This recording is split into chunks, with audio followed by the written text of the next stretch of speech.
History is happening now at our state capitol. You can tell by the documentary film crew. More Colorado counties announced they won't follow a new gun control law if it passes. The governor's visit to an elementary school has me wondering, do parents deserve to know if their kids are going to be used as political props? It's the college tournament everyone's talking about, and CSU has a chance to take home the title of Best Landscapers in America. Plus, a tribute to a competitor, a man of many adventures, heading off on his next. You ever see a parent dragging a kid kicking and screaming out the door of a grocery store? It's all over for the kid, but they're not going to make it any easier on the adult. That's pretty much what we're seeing at the state capitol tonight. There is no way for Republicans to stop the Democrats' red flag gun control bill, but they're going to drag it out for as long as they can. It's political theater, and it could soon be coming to an actual theater near you. Here's politics guy Marshall Zellinger. Now it reads, the court may construe. There are cameras you expect to see in the Senate chamber, the ones that help broadcast for the Colorado Channel, our camera, and even our competitors. But these are new and fancy. And they're only here because of the red flag bill. We decided to focus on Colorado and the gun politics and the gun debate within Colorado itself. Tom Donahue is directing a documentary on Colorado and guns. For us, the issue is much deeper than who's right or wrong about this bill.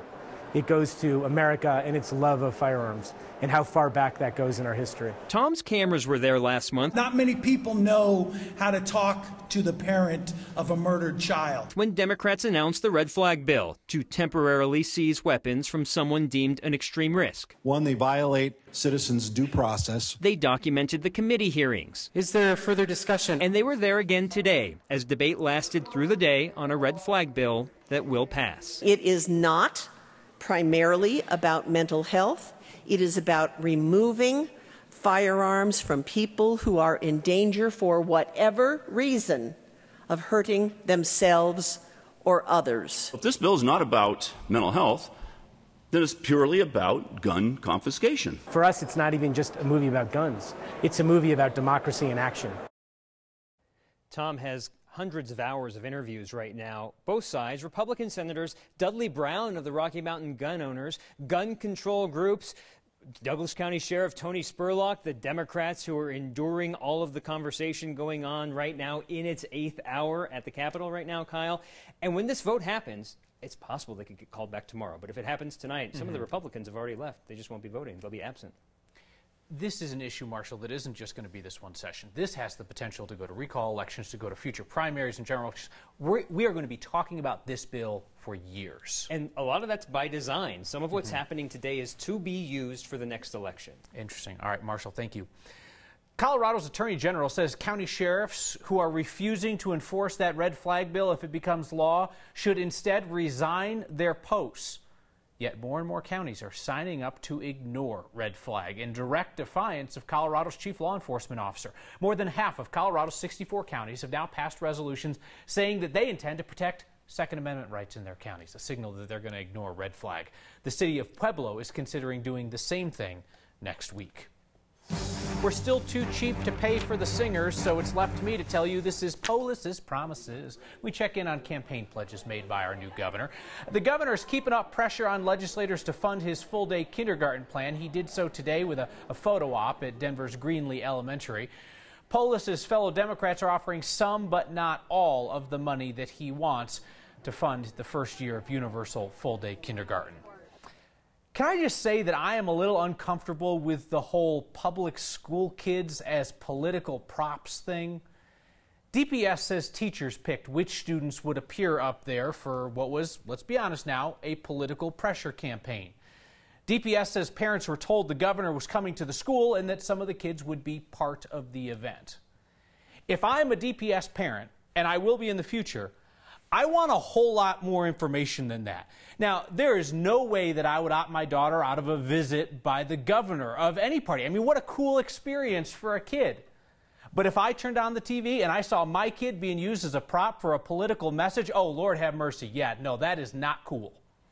If the DPS superintendent or teachers or the school board wants to stand up there with the governor while he makes his political pitch, go for it. But maybe leave the kids out of it, especially when it's not clear that their parents knew that they were going to school today to be used for political theater. Well, politics, it appears, no longer has an off-season. You'll remember back in November, Colorado elected 2 freshman congressmen, both Democrats, Joe Neguse and Jason Crow. Because of the makeup of the districts, Neguse has that job for as long as he wants it. He's representing liberal Boulder County and Fort Collins. Congressman Crow, however, might have to work a bit harder for re-election. And so will the people who support Crow, which is already a subject of concern for our politics guy. So I'm going through my email and I see this endorsement of Representative Jason Crow for re-election. Let me say that again. An endorsement of a congressman who, as of today, has represented the northern, eastern, and southern suburbs for a total of 79 days. End Citizens United is the group behind this endorsement. They want to get big money out of elections, and Crow recently helped pass a bill out of the House that could change how elections are funded. The email claims that Crow faces a competitive re-election. Sure, that's going to be true, but right now it's March, and as of today, no one has filed to run against Crow. I mean, come on. Tim Tebow was 7-1 in his first 8 starts for the Broncos, so let's cool it with the way too early endorsements. We learned today that prosecutors have backed off the charges against 2 of the 4 guys accused of transporting marijuana through Oklahoma headed for Colorado. Lawyers for the men charged in this case claim that it was hemp, and the police in Oklahoma just can't tell the difference. This morning, the Osage County Prosecutor's Office dropped aggravated drug trafficking charges against those truck drivers, Farah Warsomi and Tedesi Deniki. Their lawyers said that they were just given instructions to pick up the load like any other job, so they're off the hook. Investigators are adamant that it was real marijuana being transported through their state, and they say they have lab results to back up that claim. So prosecutors continue to press charges against 2 other men who work for a security company, Patriot Shield, that was transporting or hired to protect the transport. One of those guys, Andrew Ross, he's from Aurora. We've heard from him here on this program.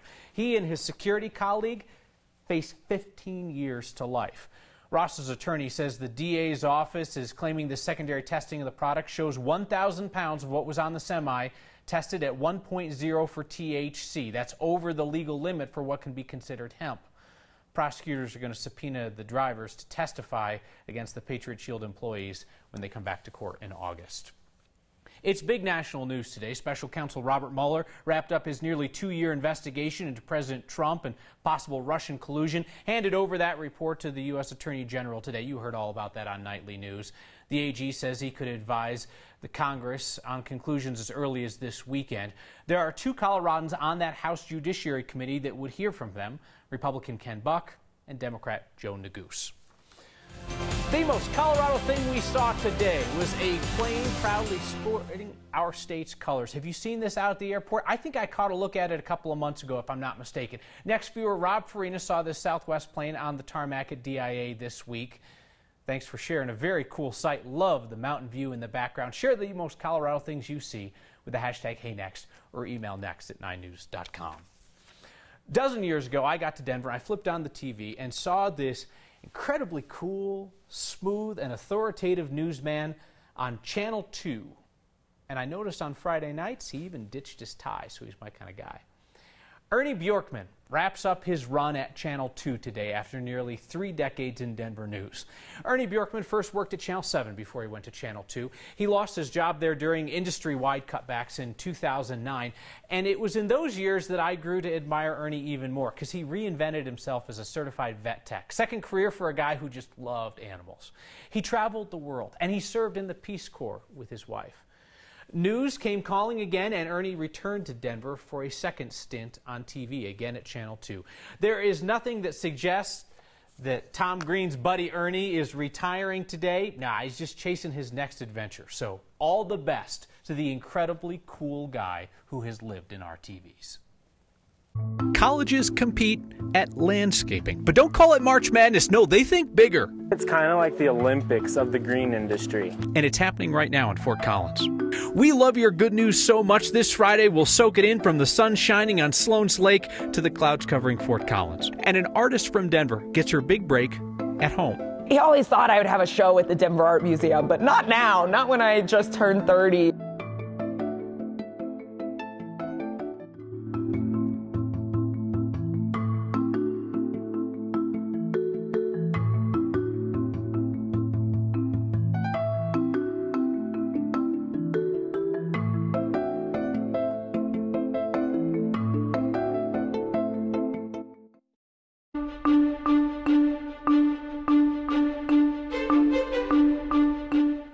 heading into the first full weekend of spring, and it's going to be interesting. Last week, there was heavy snow. Today, some of you will see heavy rain. Tomorrow, back to sunshine. It's a warm storm coming in, so temperatures haven't been super cold, but look at this massive thing rotating across southeastern Colorado. Severe weather threat growing out ahead of it. We've had severe thunderstorm watch and warning areas from Oklahoma all the way up into Nebraska and Kansas. This low will bring 1 to 2 inches of rain to the plains with about a half foot of snow to the mountains. Southern mountains will do the best with this system as a winter storm warning remains in effect there. So rain moves into Denver, a little thunder and lightning, and maybe a rain-snow mix overnight tonight and early tomorrow. But the storm's out of here by Saturday morning. So decent-looking weekend coming up with a little moisture tonight, maybe a little thunder and lightning to keep you awake. Our low just above freezing. Tomorrow's high back at 54. We've got a few showers coming in on Sunday afternoon and then 70s midweek ahead of the next storm and the next round of rain and snow. But that's not till Thursday and Friday. So for now, we'll just focus on the weekend, Kyle. Like that idea. Thank you, Kathy.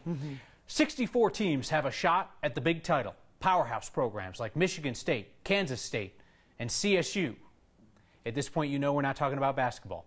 This is the National Collegiate Landscaping Competition, and it's here in Colorado. Let's go, K-State! It is standing room only. That is gorgeous. As the crowd watches and cheers. It is kind of funny, actually. Like, I didn't think about that. Like, you're cheering for people that are, like, putting bricks down. These aren't kids preparing to mow your lawn or pick your weeds. These are future landscapers with a passion for getting dirty. I love getting dirty. Chandler Haas is with BYU out of Provo, Utah, winners for the last 2 years. It's kind of like the Olympics of the green industry. Today's event, who can build the best patio in 2 hours? Woo! The competition is real, and yes, there are scouts watching. 100 of the top landscape companies from around the country were here recruiting students for jobs across the country. It's the who's who of landscaping. These are students, but they're already able to operate at a professional level. And just like professionals, they granted the local media interviews right after the competition. Good competition, but it was a lot of fun. Loved it, every minute of it. We practiced quite a bit. This was definitely more work than the practice was. We weren't expecting quite this, but we're pretty confident in it. The judges will have the final say on the overall winner, but that will have to wait until tomorrow. Either way, these future landscapers know they can make a difference. Young people are passionate about the outdoors, and they want to make things beautiful. We want people to be happy to be outside, not stuck inside. For next, I'm Tom Cole. The cheering crowds are the best part. Do we not agree about this? That's fantastic. Hey, good luck to CSU. Closing ceremony is tomorrow morning at the Lincoln Center in Fort Collins. Next year, they all compete at Michigan State.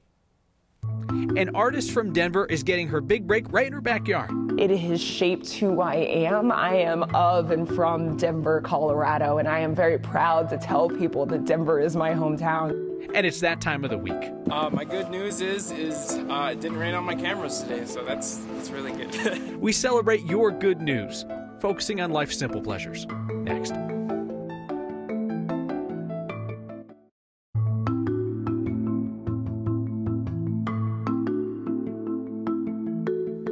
March marks Women's History Month, and today we recognize some history as it happens. A Denver native who is now making art in Harlem is getting her big break back here in her hometown. Jordan Castile's first major museum exhibition is at the Denver Art Museum, and she sat down with our Kristen Aguirre and photojournalist Amma Arthur Ozma to talk about the influence of growing up as a minority woman here in Denver. My dad said to me just last night that maybe when I was 50, he always thought I would have a show at the Denver Art Museum, but not now, not when I just turned 30. Hi, my name is Jordan Castile. I'm a painter and Denver native coming into town with the exhibition Returning the Gaze from Harlem, New York. It's a pretty unique opportunity to have really a scrapbook of the past 5 years come back together in my hometown. I see so much myself when I walk around this room that when people assume it's a man or assume that I only paint men, I'm like, what are you talking about? Like, I'm right here, don't you see me? I just see it as an opportunity for learning and to kind of like be like a gotcha moment, like, oh, surprise, like your assumption's wrong, like what you thought this was, which is something that I think also happened when I started making these paintings. People would be like, ah, she paints black people. Wait, he's actually blue or green. That it was another gotcha moment where I'm forcing people to reconcile with themselves their assumptions. And the day that I photographed James and Yvonne together was a cold, bitter day. Their fingers are interlaced, and Yvonne has this kind of like sweet grin. Yvonne just passed away a few weeks ago, and that was really unexpected. James and Yvonne have become and are like my Harlem parents. To be able to look at that painting and know that she gets to live forever now, that is pretty special. That is the gift that I didn't anticipate I would be able to give. Denver has been hugely important to the development and of this work, in that it has shaped who I am. I am of and from Denver, Colorado, and I am very proud to tell people that Denver is my hometown. I just know I'm exactly where I'm supposed to be. I'm supposed to be doing this work right here, right now. It's really a body of work that reflects my journey from Denver and beyond. Denver Art Museum bought 2 of Jordan's paintings for its permanent collection. Her exhibit will be on display until August 18th. Is the A-line working? Oh, no. Wait a second. This is an RTD proposal. Well, that's cool. Forget about the A-line. Hey, transit moves people, sometimes in romantic ways. RTD says Tyler proposed to Laura at the Southmore Light Rail Station. It's where they met last June. That's cool. That's their good news. How about we share yours next?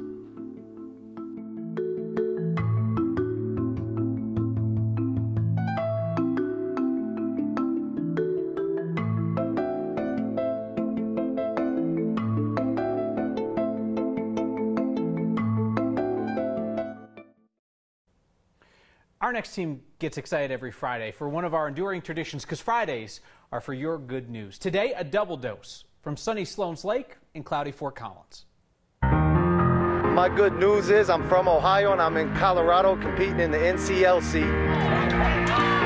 My good news is I'm Carolyn Brady from Sand Hills Community College in Pinehurst, North Carolina.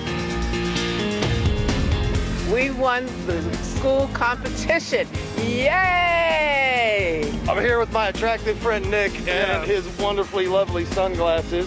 And we're best friends now. We are having a blast at CSU. And our good news today is that it's really nice out here at Sloan's Lake. My good news is today that I'm out here in this beautiful scenery taking pictures for my modeling acting class. My good news is I came to Colorado State University for the NCLC with the best team. Do you have any other good news? I look good.